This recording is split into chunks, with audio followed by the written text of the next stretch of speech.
Je suis Steven Orgebin, je travaille chez Digitaléo. Digitaléo, c'est une entreprise créée en 2004 qui comprend 100 collaborateurs qui sont situés à Rennes, Paris et Marseille et dont le rôle, la vocation première est d'aider les retailers à travailler leur marketing local, c'est-à-dire à avoir des solutions simples et efficaces pour faire de l'activation client sur les zones de chalandise de leur point de vente. Ça, c'est pour l'activité Digitaléo.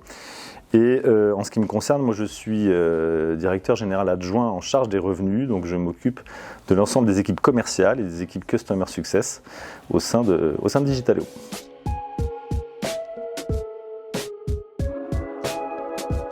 Il est relativement simple, je m'occupe des revenus, donc globalement je suis garant du chiffre d'affaires et de la marge de l'entreprise, en ayant un rôle double, un rôle stratégique, c'est d'écrire la stratégie de l'entreprise à 2 ans, 3 ans, en identifiant les leviers de croissance tout simplement, et puis un rôle opérationnel qui doit nous permettre évidemment d'aller vers les objectifs, donc de les écrire. Et le rôle opérationnel, c'est autant de la structuration qu'évidemment du recrutement et de la montée en compétences des équipes que je gère.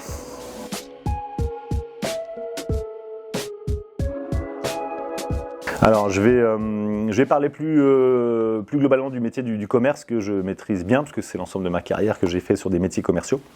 Et les 3 qualités spontanément qui me semblent importantes, il y a d'une part la pugnacité. Quand on est commercial, il faut savoir effectivement effacer les tablettes tous les mois et puis repartir au combat pour aller chercher ses clients et remplir ses objectifs. Et forcément, ça passe par des up and down, c'est absolument pas linéaire. Donc il y a des grands moments de bonheur et puis des grands moments de doute quand on est commercial, et on doit avoir la force de caractère de passer par-dessus ces moments compliqués, et il y en aura.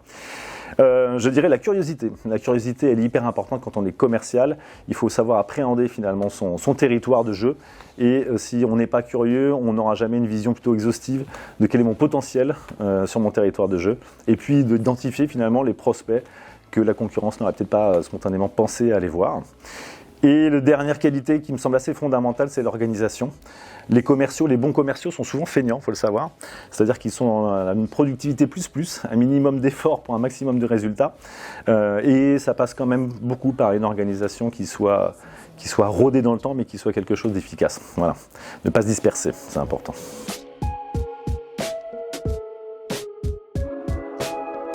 J'en ai 2, si je vais en citer 2. Le premier, c'est Slack, c'est pour de l'interne, donc c'est un espèce de réseau social d'entreprise qui permet de communiquer avec l'ensemble des parties prenantes de l'entreprise, que ce soit ici quand on est présent au bureau, mais également surtout à l'extérieur, et de se tenir au courant de l'ensemble des actualités de l'entreprise. Moi, je l'utilise beaucoup notamment pour suivre les évolutions produits, elles sont très nombreuses chez nous. Et même pour moi, qui suis directeur commercial, c'est compliqué de suivre l'évolution de nos produits, donc ça me permet de bien le faire, par exemple. Et puis pour l'externe, je vais citer LinkedIn, que j'utilise beaucoup pour conserver les relations avec tous les gens que je suis amené à rencontrer, et puis principalement mes clients et anciens collègues. Ouais.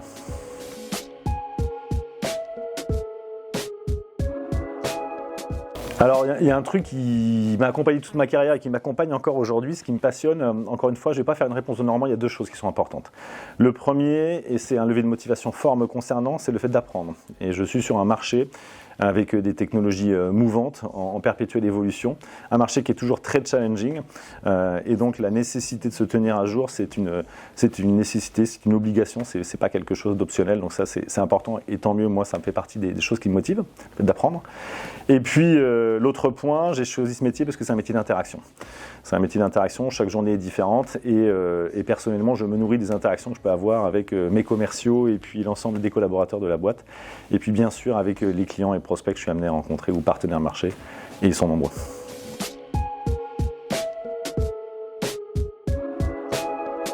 Difficile de donner une journée type parce qu'elle ne se ressemble pas, mais globalement, après avoir déposé mes enfants à l'école, c'est souvent des réunions, souvent en début de semaine, d'ailleurs des réunions internes, autour du management des équipes bien sûr, et puis au niveau du COMEX.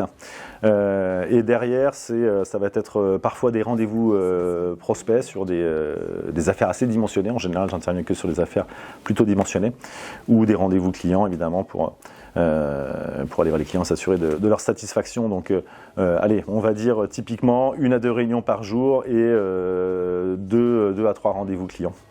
C'est une journée type pour moi.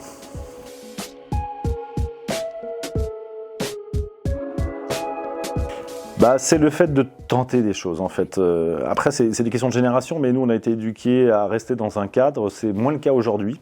Et c'est peut-être un regret, c'est de ne pas avoir tenté suffisamment de choses ou de m'avoir donné la liberté de tenter des trucs à l'époque. Et c'est peut-être un truc que je ferais un peu différemment aujourd'hui si j'avais vos âges par exemple.